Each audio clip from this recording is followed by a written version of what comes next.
You may not want to hear this, but you may not have actually lost your identity in addiction. You lost access to it. Addiction builds what I think is an alter ego, a version of you that can survive the chaos, the pain, the numbness, the denial, a version of you that's louder, angrier, quieter, needier, more avoidant, more reckless, more shut down, whatever it needed to be to keep you functioning. That wasn't the real you. That was the survival you. When you get sober, it feels like an identity crisis. You look in the mirror and think, who am I without the thing that kept me going? But the truth is, it didn't keep you going. You're not losing yourself. You're losing the persona addiction created.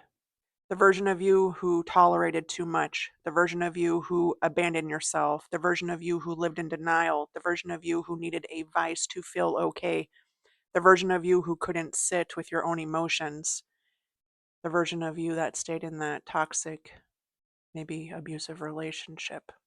The version survived a purpose. It kept you alive when you didn't have better tools.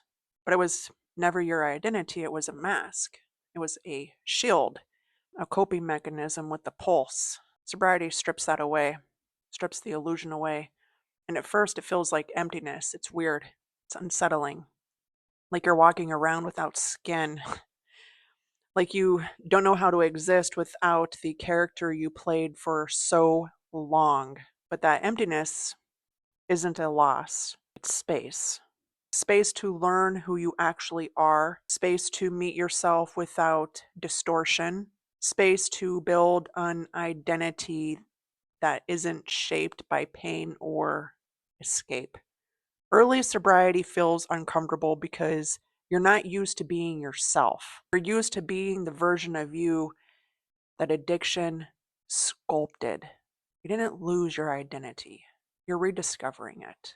You're meeting the you that existed before the pain, before the coping, before the vice. And for the first time, you get to choose who you become. Not addiction, not trauma, not survival, you.